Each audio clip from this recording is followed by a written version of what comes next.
Hello मेरे Chunnu मुन्नूस, how are you all? Ready for completing the terms, accounting terms? तो चलिए आज कोशिश करेंगे कि इस वीडियो में जितनी आपकी रहेगी टर्म्स उन सबको कंप्लीट करें. ठीक है, चलो स्टार्ट करें. Good. First of all we are starting with purchases. अब आई थिंक परचेज का मीनिंग सबको क्लियर है कि परचेज क्या होती है. ठीक है, हमने कुछ भी खरीदा, that are purchases. But in the accounts purchase word is used only when you are purchasing goods. ठीक है, तो अब प्रॉब्लम है गुड्स क्या होता है. बेटा goods are those things that the business deals in. ठीक है, तो जिस चीज में आपका बिजनेस डील कर रहा है दैट इज गुड्स. तो जब भी आप गुड्स परचेज करोगे तब आपकी एंट्री में परचेज वर्ड यूज होगा. ठीक है, आपकी एंट्री में परचेज वर्ड यूज होगा कब? जब आप गुड्स को परचेज कर रहे हो. और गुड्स क्या होती है? जिसमें आपका बिजनेस डील कर रहा है. For example if you are having a car showroom then cars are goods for you. Okay, if you have a stationery shop, book shop, ठीक है, in that case pen, pencils, erasers, books, notebooks, all these things are goods for you. Readymade garment का काम है तो वो कपड़े आपके लिए गुड्स हो गए. समझे? तो जो चीज़ कस्टमर आपके पास आके बोल रहे कि मुझे ये चीज़ चाहिए, ठीक है, वो कुछ परचेज करने के लिए आपके पास आया है, तो जो चीज़ वो मांग रहा है they are the goods for you. ठीक है, तो सिंपल लैंग्वेज में एक दुकान में जो चीज़ फॉर सेल है दैट आर द गुड्स. ठीक है, नाउ सेम सेल्स, तो सेम लैंग्वेज सेल कुछ भी बेचना. लेकिन यहाँ पर आप क्या करोगे? When we are selling the goods. ठीक है, तो कस्टमर आया परचेज करने के लिए, दुकानदार बैठा है सेल करने के लिए. तो वो जब गुड्स में डील कर रहे हैं तो आपकी एंट्री में वर्ड यूज होंगे परचेज एंड सेल. क्लियर हो गया टॉपिक? इससे रिलेटेड दो वर्ड्स और हैं, purchase return and sales return. वैसे तो मीनिंग क्लियर हो गया होगा. ठीक है, कुछ लेके आया that is not according to the order, कुछ डिफेक्टिव आ गया, कुछ भी, तो जो गुड्स हमने परचेज की जब उसको रिटर्न कर रहे हैं that is called purchase return. Same way जब हमने गुड्स सेल की तो हो सकता है कुछ वापस आ जाए. ठीक है, कुछ ना पसंद आया, कुछ ऑर्डर के अकॉर्डिंग नहीं था, कुछ डिफेक्टिव आ गया, कुछ भी, तो जब वो चीज़ रिटर्न होकर हमारे पास वापस आ रही है that is called sales return. ठीक है, सो बेटा परचेज रिटर्न, परचेज किया हुआ माल गया, so this is also called returns outward and this is also called returns inward. This is a second name. Okay, returns outward and purchase return are one and the same thing. Returns inward and sales return again one and the same thing. ठीक है, तो 4 terms complete हो गई. अब fifth है stock. में उस order के अकॉर्डिंग नहीं करवा रही हूँ जो लिखा हुआ है. ठीक है, now stock. What is stock? Unsold goods. आप दुकान में गए हो, सामने बहुत सामान नजर आ रहा है, ठीक है, दैट इज फॉर सेल. तो जो वो सामान नजर आ रहा है उसको एक दुकानदार क्या बोलेगा? That's my stock. उसके पास कितना स्टॉक है, कितने उसके पास शर्ट्स है, कितने उसके पास जीन्स है ना, या ये कह लो कितनी उसके पास बुक्स है, नोटबुक्स है, पेन्स है, तो वो चीज़ क्या है? That is the stock of the proprietor, है ना.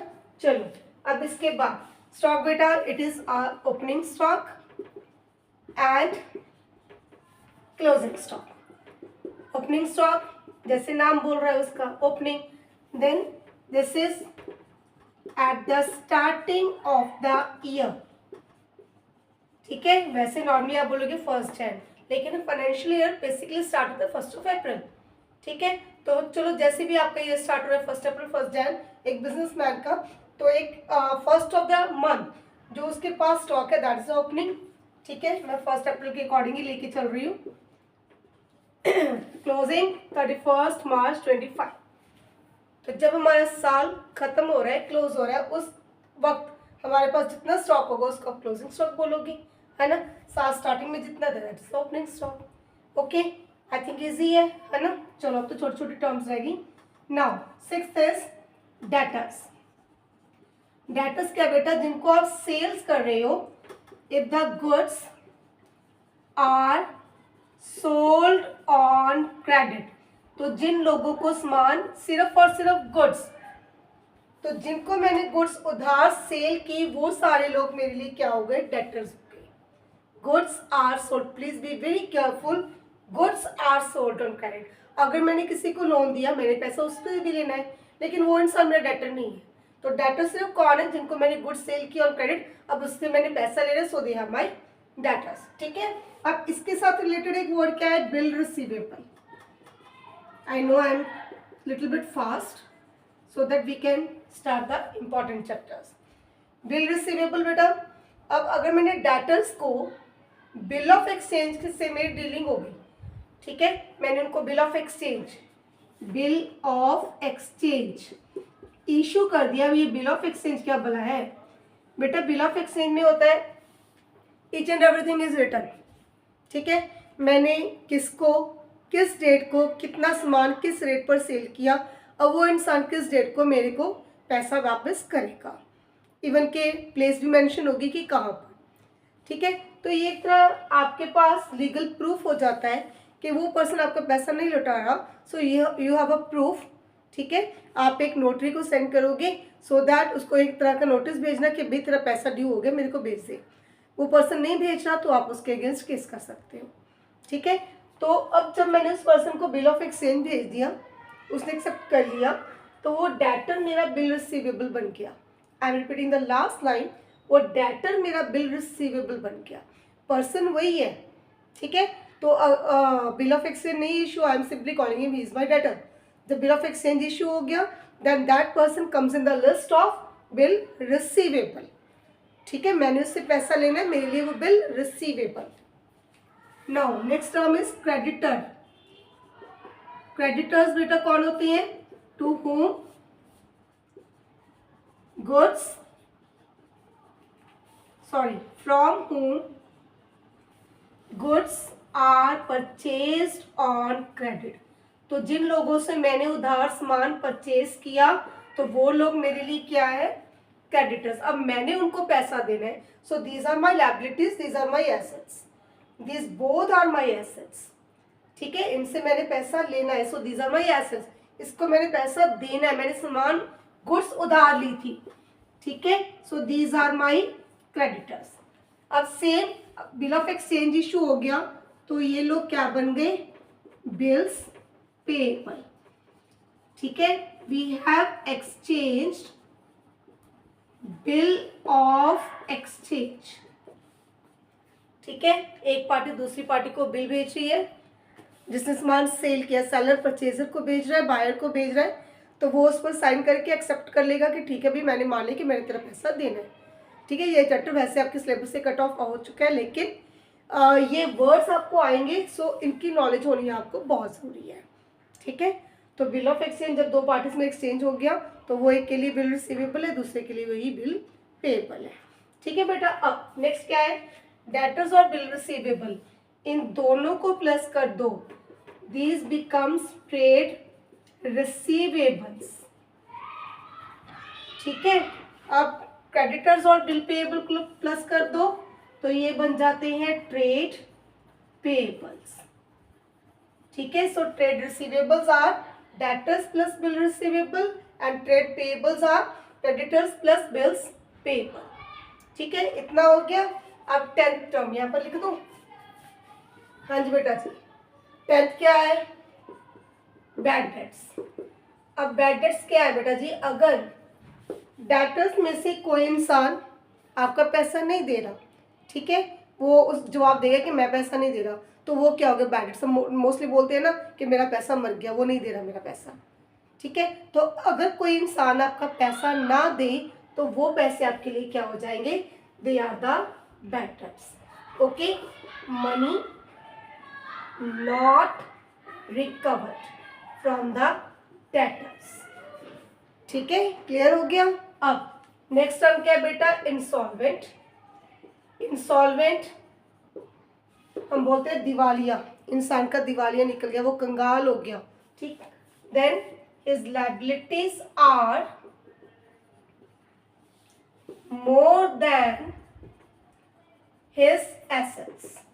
जब उसकी लायबिलिटीज ज्यादा है और उसकी एसेट्स कम है, देनदारी ज्यादा होगी, उसके पास पैसा कम है, प्रॉपर्टी कम है, तो वो इंसान क्या करता है, खुद को इंसॉल्वेंट डिक्लेयर कर देता है।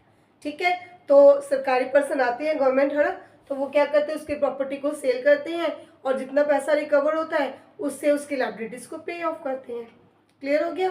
सो बैड डेट्स, इंसॉल्वेंट, जो पर्सन इंसॉल्वेंट हो गया तो उसके बैड डेट्स होने की नेचुरल सी बात है। ठीक है, क्लियर?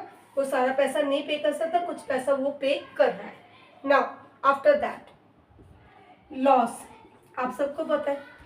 ठीक है, बिजनेस में लॉस हो रहा है, कोई चीज़ हमने बेची, वो लॉस पर सेल हुई है, कुछ भी लगा लो, तो लॉस का मतलब क्या है, घाटा पड़ना, है ना।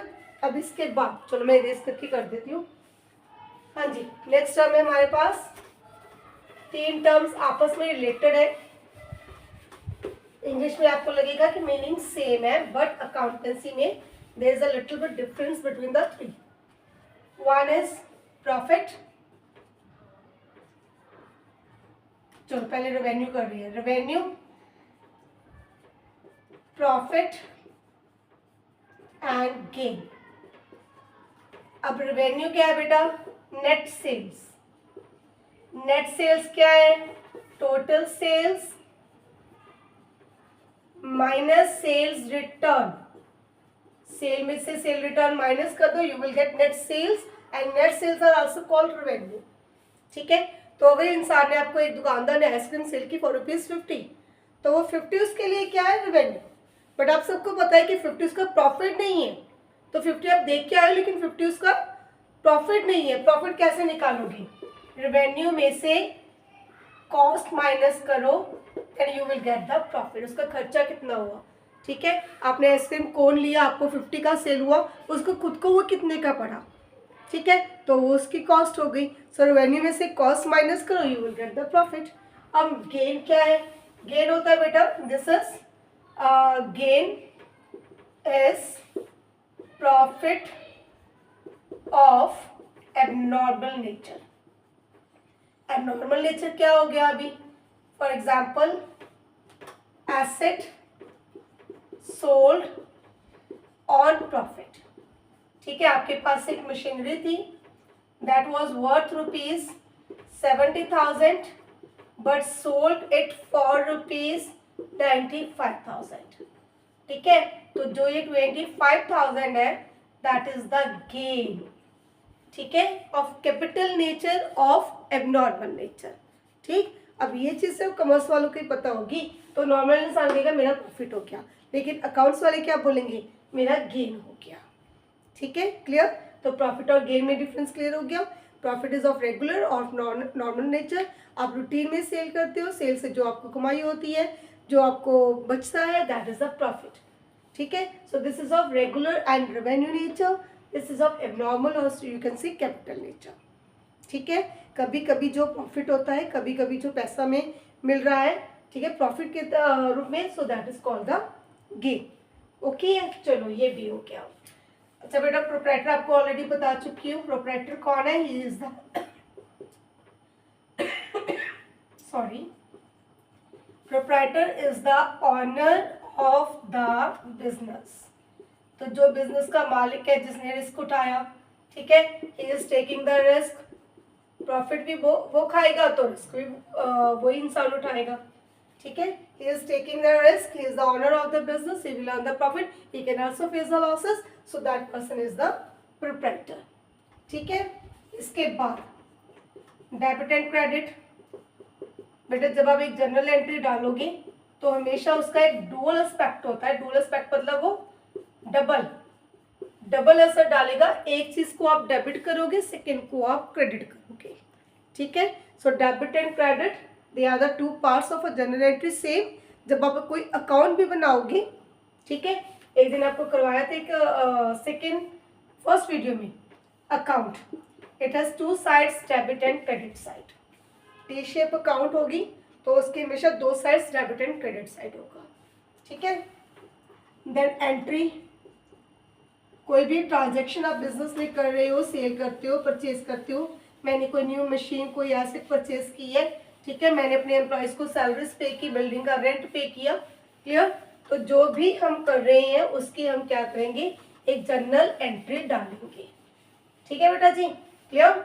सो that is called an entry that shows your transactions of the business. Okay, अब इसके बाद क्या रह गया? बैडर्स डिस्काउंट। हाँ जी बेटा जी, डिस्काउंट। तो डिस्काउंट क्या है, पता है आपको डिस्काउंट क्या है ना? तो इसको आगे टू पार्ट्स में डिवाइड कर रही है। One is the trade discount and other is the cash discount. तो ट्रेड डिस्काउंट बेटा, जो ट्रेडिंग में मोस्टली एक दुकानदार दूसरे दुकानदार को या एक कस्टमर को जब वो बल्क में कुछ परचेज कर रहा है तो वो कुछ एक्स्ट्रा डिस्काउंट दे रहे हैं, कुछ उस पर मतलब लिस्ट प्राइस पर जो आपको डिस्काउंट मिल रहा है, that is called the trade discount. ठीक है, लिस्ट प्राइस कैटलॉग प्राइस पर जो आपको डिस्काउंट मिलेगा that is the trade discount. ठीक, आप दुकान पर गए बुक परचेज करने, तो उसने आपको बोला 10% ट्रेड डिस्काउंट है, 10% डिस्काउंट पर है, तो that is called the trade discount. ठीक है, बट कैश डिस्काउंट क्या होता है बेटा? जब कैश पेमेंट कर रहे हो तो जब वो डिस्काउंट आपको मिल रहा है ना, आपकी मतलब टोटल अमाउंट बनती है मान लो 1050, तो आपको आप उसको क्या दे के आ रहे हो 1000 रुपीज़, तो 50 रुपीज़ आपको क्या मिला? कैश डिस्काउंट मिला। ठीक है, तो in case of trade discount your transaction can be either on cash और ऑन क्रेडिट। ठीक है, जरूरी नहीं है कि आप कैश पे करके ही आओगे, आप उधार भी कर सकते हो, कैश भी कर सकते हो, आपको ट्रेड डिस्काउंट मिल जाएगा। But in case of cash discount transaction should be on cash basis. अगर कैश देख के आओगे तभी आपको कैश डिस्काउंट मिलेगा, नेचुरल सी बात है। कैश देखकर ही नहीं आ रही तो मैं कैश डिस्काउंट कहाँ से ले लूँ? ओके ना काम। सेकेंड थिंग, जब जर्नल एंट्री डालोगी, not shown in journal entry, सिर्फ अमाउंट की कैलकुलेशन शो होगी बट ट्रेड डिस्काउंट वर्ड आपकी एंट्री में नहीं आएगा। But cash discount is shown in journal entry, तो क्लियर कट आपकी एंट्री से आपको पता चलेगा भी मैंने दिया कितना, देना कितना था, मुझे डिस्काउंट कितना मिल गया। सेम वे पैसा लेना है किसी से, कितना पैसा मिला, कितना मिलना चाहिए था, कितना मैंने डिस्काउंट दिया। So cash discount, discount allowed and discount received, इसके आप दो पार्ट्स करोगे। ठीक है, तो सिंपल सी बात है बेटा, जब मैं कैश रिसीव कर रही हूँ तो मैं डिस्काउंट अलाउ करूँगी। मुझे कैश देना था, उस इंसान ने मैंने बोल दिया कि 50-100 रुपये कम दे दे, तो मैंने उसको डिस्काउंट दे दिया। ठीक है, डिस्काउंट मुझे कब रिसीव होगा? जब मैं कैश दे रही हूँ। मैंने कैश देना था, मैंने कम दे दिया, सो मुझे डिस्काउंट मिल गया, है ना। So cash discount is a discount allowed, discount received. Clear है ये बात भी? चलो अब इसके बाद नेक्स्ट आ जाओ बेटा। Next is equity.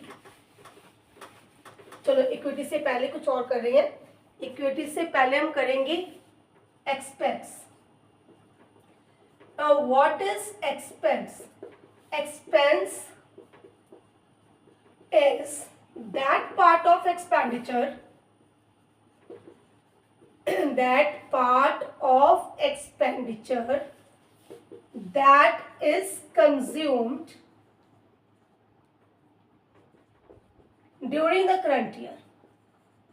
ठीक है, अब नॉर्मल वही बात फिर से हो गई कि एक नॉन कॉमर्स स्टूडेंट है, मेडिकल नॉन मेडिकल आर्ट्स कुछ भी ले लो, तो उसके लिए एक्सपेंडिचर और एक्सपेंस में कोई डिफरेंस नहीं है, both are the same things.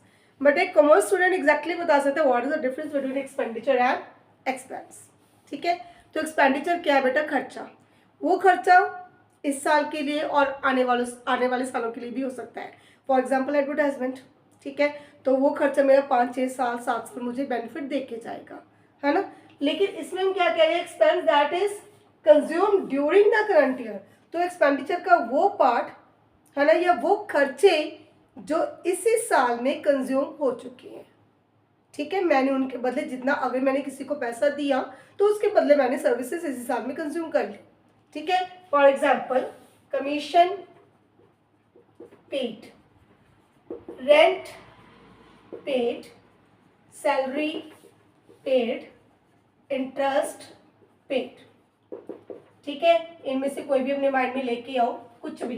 Commission पे, कमीशन कब पे कर रहे हो? अगर मैंने उस इंसान को बोला मेरी गुड सेल करवा दे, मैं तेरे को कमीशन दूंगा, है ना, तो मेरी गुड सेल करवा रही हूँ, उसको कमीशन पे कर रही हूँ। तो मैंने सर्विसेज ले ली, साथ में मैंने खर्चा भी किया, उसको कमीशन पे किया। सेम अगर मैं रेंट पे कर रही हूँ तो मैं अभी सर्विसेज यूज़ कर रही हूँ, मैं बिल्डिंग यूज़ कर रही हूँ, मैं रूम यूज़ कर रही हूँ, वॉट एवर इट इज़। ठीक है, तो मैं अगर ये खर्चे पे कर रही हूँ, मैं सैलरी पे कर रही हूँ, मैं इंटरेस्ट पे कर रही हूँ, तो साथ में मैं उस सर्विसेज को करंट ईयर में यूज़ कर रही हूँ, कंज्यूम कर रही हूँ। ठीक है, तो एक्सपेंस बेटा जी एक्सपेंडिचर का एक छोटा पार्ट हो गया, क्लियर, नैरो हो गया, वो वाइडर टर्म हो गई एक्सपेंडिचर। ओके, तो करंट ईयर में जो खर्चे आपने किए लेकिन साथ में आपने उनको कंज्यूम भी किया, यूज भी किया, सो that is called the expense. ठीक है, चलो अब इसके बाद कंज्यूमेबल स्टोर्स। अब कंज्यूमेबल स्टोर्स क्या होता है बेटा? आपके पास कुछ टर्म्स, कुछ आइटम्स ऐसी होते हैं, टर्म्स नहीं आइटम्स, कुछ चीजें ऐसी होती हैं that are not for sale.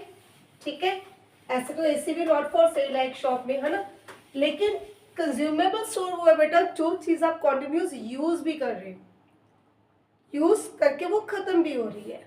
ठीक है, मान लो एक शॉप है, बुक शॉप ही लगा लो चलो, तो उनके पास एक नोटबुक जरूर होगी। ठीक है, लेजर बुक हो सकती है अकाउंट्स का हिसाब किताब रखने के लिए, देन उनके पास पेन पेंसिल, चलो बुक शॉप नहीं है ना, हम रेडीमेड गारमेंट्स लगा लेते हैं क्योंकि उनके पास तो ये वैसे भी होगी जो स्टेशनरी की शॉप है। तो एक रेडीमेड गारमेंट्स का शोरूम है, उनके पास हिसाब किताब रखने के लिए नोटबुक है, लेजर बुक है, पेन है, पेंसिल है ना, तो वो चीज़ें जो ये सब उनके पास पड़ा है, क्यों पड़ा है? उन्होंने यूज़ करना है। ठीक है, एक रेडीमेड गारमेंट के शोरूम में ये गुड्स नॉट फॉर सेल है, ये प्रोडक्ट्स नॉट फॉर सेल है। ठीक है, तो वो क्या करते हैं, इनको यूज करते हैं, साल में इनका एक स्टॉक है जो उन्होंने कंज्यूम कर लिया। सेम एक फैक्ट्री में मशीनरी लगी हुई है, तो उनके पास कुछ ना कुछ ऐसे होएगा, ऑयल होएगा ना, कुछ मतलब साफ करने के लिए मशीन को, कुछ रैग्स होंगे, कपड़े होंगे फालतू, है ना, तो वो सब चीजें वो कंज्यूम करें। सेम उनके पास, दुकानदार के पास कुछ मेडिसिन भी पड़ी है, ठीक है, उसके तो बेट ही नहीं रहती, हेडेक होता है उसको बार बार, तो कुछ मेडिसिन भी उसने रखी हुई है ना, तो कुछ चीजें ऐसी होती हैं जो सेल नहीं कर रहे लेकिन उनको कॉन्टिन्यूस हम यूज कर रही हैं और यूज के बाद वो खत्म भी हो रही है, तो वो सारे साल में कितनी कंज्यूम हो गई उसको कैसे कैलकुलेट करोगे? कंजप्शन, इनमें से किसी भी चीज की कंजप्शन कैलकुलेट करने के लिए opening stock plus purchases minus closing stock. ठीक है, तो मान लो चॉकलेट्स के एग्जांपल ले रही हूँ आपके फेवरेट, ओपनिंग स्टॉक आपके पास साल के स्टार्टिंग में 15 चॉकलेट्स थी, सारे साल में आपने 100 और परचेज की। ठीक है, कम है, ज्यादा कर दूं? साल खत्म हुआ, अभी आपके पास सिर्फ और सिर्फ 4 है। स्टार्टिंग में 15, during the year I purchase 100 more and now I am just left with 4, तो कितनी कंज्यूम हो गई? 115 minus 4, 111 is the consumption of the chocolates. This is the formula to calculate consumption of any of these things. It can be stationery, it can be medicine, it can be rags, whatever. ठीक है, so these are the consumable stores. Again telling you, these are not for sale. You are using them while running your business. ठीक है, आप इनको use कर रहे हो। हाँ जी, अब इसके बाद नेक्स्ट आ जाओ बेटा वाउचर। वाउचर क्या है? एक तरह के डॉक्यूमेंट है, चलो आप समझने के लिए ना एक बिल समझ लो, आपको इजीली समझ आ जाएगा, तो एक बिल फॉर्म लगा लो, है ना, तो ये आपके पास एक प्रूफ है ट्रांजैक्शन का। ठीक है, तो जर्नल में अपनी एंट्रीज को रिकॉर्ड करने के लिए मेरे पास वाउचर एक प्रूफ की तरह हो गया, है ना, तो ये इससे मुझे पता चलता है कि किसके साथ मेरी क्या डीलिंग हुई है, मैंने किसको कब कौन सा चीज़ सेल किया, किस रेट पर। ठीक है, अब नेक्स्ट आ जाओ बेटा, I think almost it is the last, equity. तो इक्विटी क्या है, इसको ध्यान से सुनना, ये नेक्स्ट चैप्टर का बेस है। इक्विटी बेटा एक क्लेम है आपकी एसेट्स के अगेंस्ट। ठीक है, देखो ये क्लेम है जो एसेट्स के अगेंस्ट, या तो वो किसका होगा? ऑनर का। अगर तो उसने पेमेंट कर दी, if money has been paid, तो उस पर क्लेम किसका होगा? Owners claim. If money is yet to be paid to someone, अगर किसी को मैंने अभी पैसा पे करना है तो उस किसी का, उस आउटसाइडर का क्लेम होगा। तो जो ये क्लेम है एसेट्स के अगेंस्ट, उसको हम बोलते हैं इक्विटी। ठीक है, तो या तो ये ऑनर्स इक्विटी है, तो या फिर ये आउटसाइडर्स इक्विटी है। ठीक है, so all my assets are either owner's equity or they are outsiders equity. अब अगर वो ऑनर की इक्विटी है तो मतलब मेरी चीज है, तो क्या बन गया वो? कैपिटल। अगर वो बाहरले पर्सन की है अभी, सो दैट इज माई लायबिलिटी। तो बेटा जी इसको बोलते हैं अकाउंटिंग इक्वेशन, जो हम नेक्स्ट चैप्टर में स्टार्ट करेंगे। तभी मैंने इसको लास्ट में करवाया इस टर्म को, है ना। So all my assets are either mine if I have already paid for it, if I have not paid for it so these are somebody else, outsiders. ठीक है, तो जो चीज़ मेरी है कंप्लीटली वो मेरी कैपिटल बन जाएगी, जो चीज़ मुझे अभी पे करनी है वो मेरी लायबिलिटी बन जाएगी। So accounting equation becomes assets are equal to capital plus liability. ठीक है, क्लियर? आई थिंक सो सारी कंप्लीट हो चुकी हैं। अगर कुछ रह गया तो मुझे प्लीज़ मैसेज कर देना। ठीक है, ओके। सो हम नेक्स्ट वीडियो में क्या करेंगे? We will start a new chapter accounting equation. ठीक है, तब तक सारे टर्म्स को रिवाइज कर लो, अच्छे से पढ़ लो। कोई डाउट है तो प्लीज़ ज़रूर पूछना। Goodbye, have a nice day.